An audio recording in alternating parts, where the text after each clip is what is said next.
สวัสดีพ่อแม่พี่น้องป้องปายเบิร์ดจุกขู่จุกคนเนาะพ่อแม่พี่น้องมื้อนี้บ่พรมาเห็นนี่เนาะ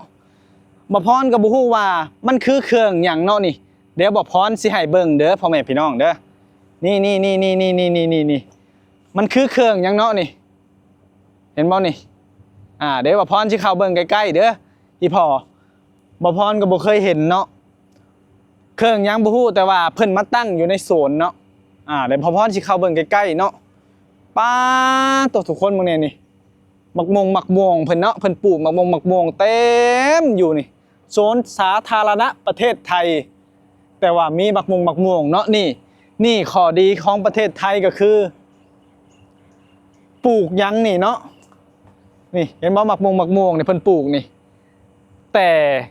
ดีอย่างหนึ่งคือประเทศไทยเนาะอันนี้บ่พรว่าตรงๆบ่มีคนขี้หลักมักง่ายเนาะนี่คือข้อดีของประเทศไทยเนาะคนไทยเพิ่นสิบ่ขี้รักขี้เล่มปานใดเนาะบ่ว่าใช้คำว่าปานใดบ่ค่อยสิมีเนาะนี่คือมักม่วงให้บ่นี่พ่อแม่พี่น้องนี่ก็คืออยู่บ้านบ่พรนี่บ่ได้เลยบ่ได้ยังเด็กน้อยได้นี่เขาลิดไปหมดชำนี้บ่พอกินเขาดอกตำๆไปนี่เขาฉุดไปเนาะตื่นมื้อเช้ามาเห็นแตะขวัญตองแรงอยู่เนาะมักม่วงหายไปแล้วเนาะมันบ่ได้ใหญ่ซำนี้ซ้ำพ่อแม่พี่น้องเอ้ยนี่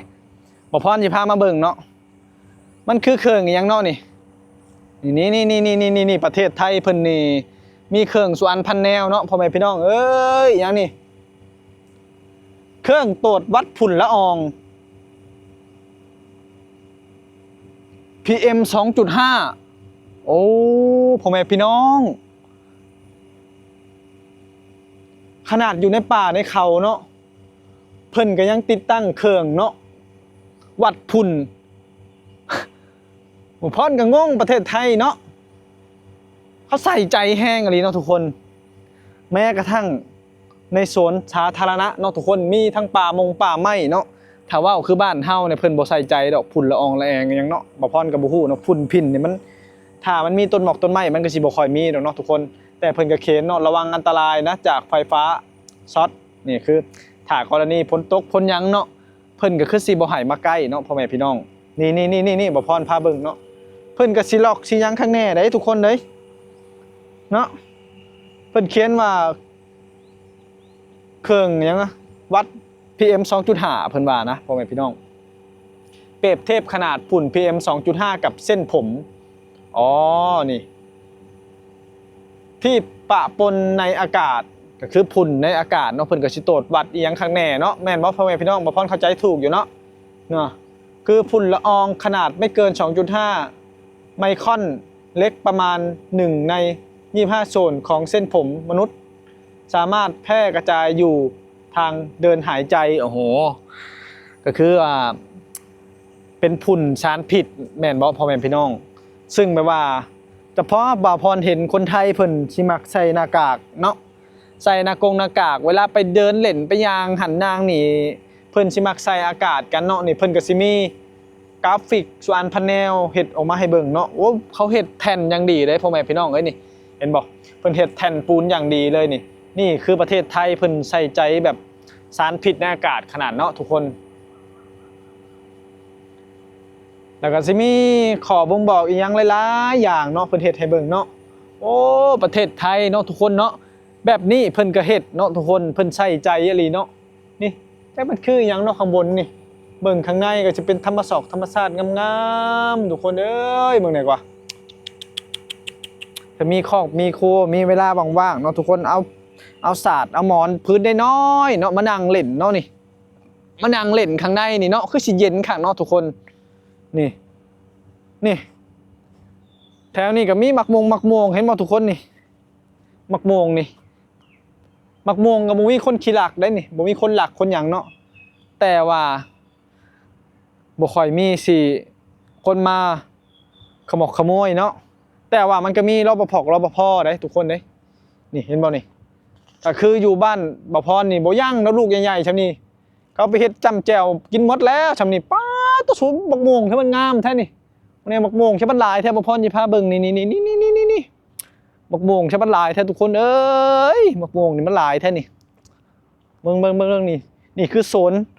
ซนในใจกลางกรุงเทพเลยเนาะทุกคนเนาะ นี่ข้อดีของประเทศไทยเพิ่นสิมีเนาะเขาเลขมักม่วงหยังทุกคนนี่ฮะมะม่วงหยังสิบ่ลูกใหญ่แท้นี่นี่เพิ่นสิให้ติดแบบว่าแมลงหยังก็มีได้เพิ่นดูแลอย่างดีอีหลีได้ทุกคนเนาะมักม่วงลูกใหญ่ได้พ่อแม่พี่น้องเอ้ยน่ะลูกสีม่วงใหญ่ๆจับได้อยู่แล้วบ่ให้จับดิเด้อบ่เน่าได้นี่เนาะเพิ่นสิมีคนดูแลข้างแน่เนาะทุกคนเนาะนี่แมลงหยังนี่เพิ่นก็บ่ให้มาจับมาต่อยได้นี่เพิ่นดูแลอย่างดีเนาะแต่น่าจะเป็นของรัฐของหลวงเพิ่นเนาะบ่พรก็บ่ฮู้ดอกเพราะว่ามันอยู่ในเขตโซนสาธารณะนี่สิมีคนดูแลเห็นบ่ทุกคนนี่เต็มต่ำๆนี่เนาะนี่คือบ่มีคนหลักคนเล่มเนาะทุกคนนี่คือดีอีหลีเนาะพ่อแม่พี่น้องว่าบ่มีคนหลักนี่ขนุนลูกใหญ่เห็นบ่นี่ขนุนลูกใหญ่ๆเนี่ยบ่ขนุนเนาะเขาเรียกนี่ขนุนเนาะอันนี้คือขนุนภาษาไทยเรียกว่าขนุนแต่ว่าถ้าเป็นภาษาบ้านบ่พรเนี่ยเขาจะเอิ้นหมักมี่เนาะหมักมี่เด้อทุกคนนี่มีลูกใหญ่ๆลูกแต่มันก็บ่ค่อยเป็นหลายปานใดเนาะบ่ค่อยเป็นหลายปานใดทุกคนบ่ค่อยเป็นหลายปานใดมันก็สิมีแบบว่าคนดูแลเนาะทุกคนเนาะคนดูแล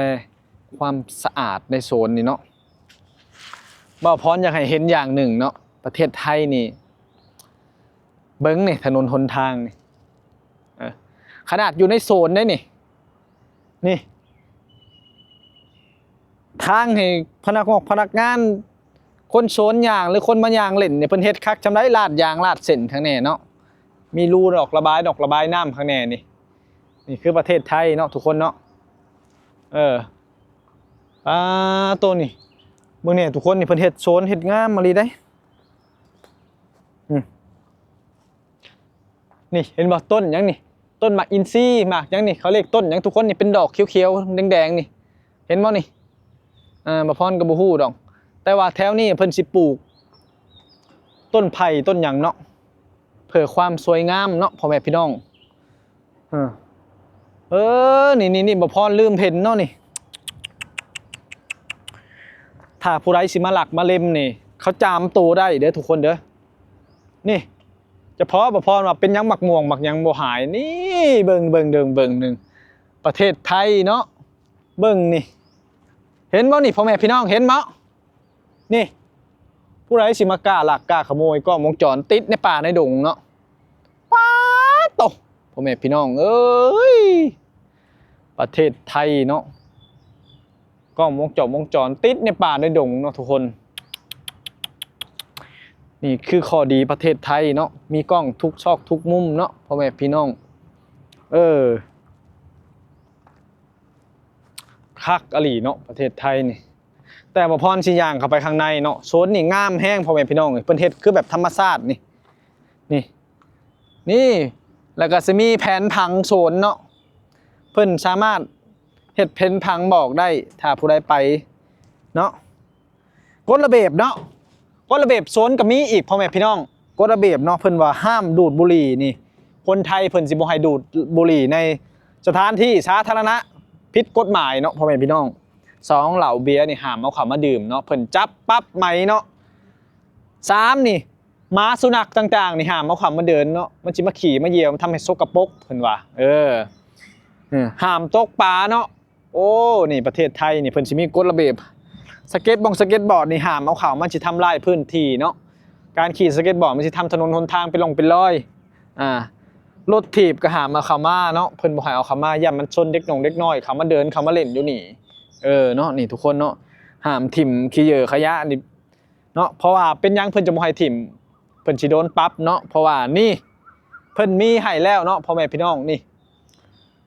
อยู่ในโซนในยังเพิ่นก็เฮ็ดให้เรียบร้อยแล้วเนาะเพิ่นเฮ็ดให้เรียบร้อยนี่คือประเทศไทยเนาะแล้วก็นี่ก็คือจุดรปภเนาะตอนเย็นๆรปภสิยะพัดไปนั่งแต่ละจุดแล้วก็โอ้พ่อแม่พี่น้องบ่พรเห็นแล้วนี่ถ้าไผผู้ใดแบตบอกแบตเบิดนี่สามารถเข้ามาชาร์จแบตได้นี่เนาะไฟคือบ่มีใช่พ่อแม่พี่น้องแต่บ่พรบ่ฮู้ว่าไฟมันมีหรือไฟมันดับบ่หรือว่าอาจจะมีมองเปิดอีกมองอื่นเนาะเพราะว่าเพิ่นก็บ่เปิดชุม4ชุม5เนาะ นี่เห็นบ่ทุกคนนี่โซนนี่จักมีอหย่างสุอันพันแนวเนาะเพิ่นเฮ็ดให้เบิดตกแต่งให้อย่างดีเนาะนี่คือโซนประเทศไทยพ่อแม่พี่น้องเบิ่งเอาเด้อผู้ใดบ่เคยเห็นเนาะมาเบิ่งเอาเด้อโซนประเทศไทยเพิ่นมีให้ทุกอย่างเนาะพ่อแม่พี่น้องนี่เห็นบ่นี่โอ้งามแฮงเนาะเพิ่นสิมักปลูกผลไม้รากไม้เนาะทุกคนนี่ก็คือที่นั่งเนาะที่นั่งให้กับคนที่มันย่างเล่นย่างยังออกกำลังกายตอนเย็นๆเพิ่นสิออกกำลังกายอันนี้คือตู้หยังเนาะตู้ไฟรับจากไฟฟ้าตู้ไฟรับจากไฟสาธารณะตู้ที่4อ๋อก็คือตู้ไฟฟ้านั่นแหละพ่อแม่พี่น้องเอ้ยนี่ต้นหยังเนาะบ่พรฮู้จักอยู่เด้ใบอันนี้อยู่บ้านบ่พรน่ะมีอยู่นี่เพิ่นสิปลูกต้นหมอกต้นไม้ให้งามๆเนาะทุกคนเนาะมันสิมีเพิ่นสิบอกเบิดนี่ปราชญ์เศรษฐกิจบอกอย่างนี้หอดูนกอ๋อมีหอดูนกบ่อเป็ดบ่อเป็ดไปทางใดมันก็มีว่ามีบ่อเป็ดป่ะศาลาริมน้ำห้องน้ำโอ้เพิ่นมีห้องน้ำเห็นหมดเลยเนาะพ่อแม่พี่น้องต้นตะขอกต้นตะไคร้เพิ่นก็เอามาปลูกหมดเลยนะเห็นสิแม่นต้นตะไคร้แล้วว่านี่เนาะบ่พอน่าจะเบิ่งบ่ผิดดอกเนาะนี่งามโอ้ทุกคนนี่มีคนนั่งเด้เห็นบ่นี่อู้บ่พรอิจฉาเห็นบ่เขาเจ้ามีคู่ผัวเมียเอากระตอกกระติกน้ำแล้วมาปูสาดนอนหลินหรือว่าเป็นพนักงานบ่พรกับบ่ฮู้นี่มีกระรอกกระแตแลนลิดๆๆอยู่เนาะนี่คือเสาไฟโทรโข่งประกาศ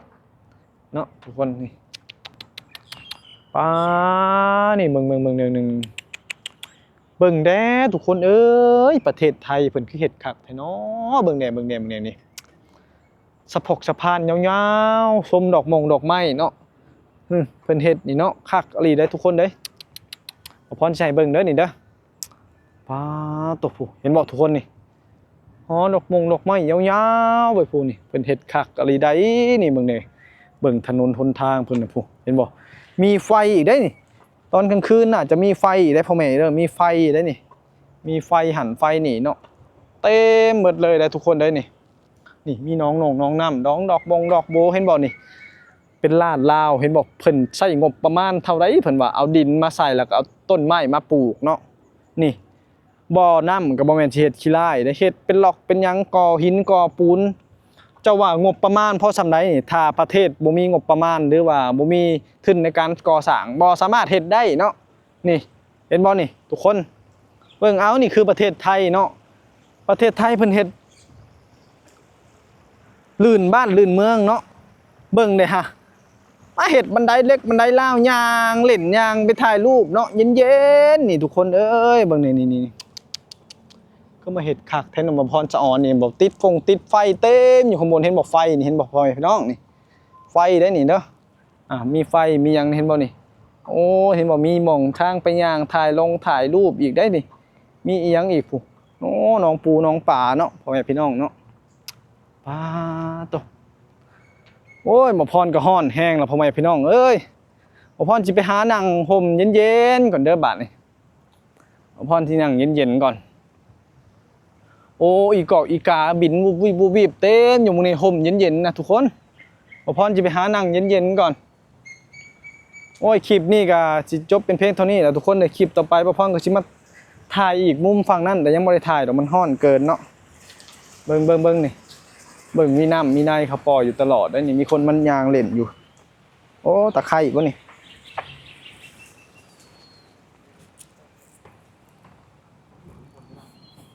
อ๋อหอมตะไคร้ทุกคนได้นี่หอมตะไคร้ทุกคนอ๋อปลูกต้นตะไคร้คือหอมคักแท้นี่โอเคเนาะทุกคนเนาะคลิปนี้ก็จบเป็นเพลงเท่านี้บ่พรขอลงไล่เท่านี้ละถ้าผู้ใดเข้ามาเห็นก็ฝากกดไลค์กดแชร์กดติดตามให้บ่พรเป็นกำลังใจให้บ่พรเด้อขอบใจพ่อแม่พี่น้องป้องปายเบิดทุกคน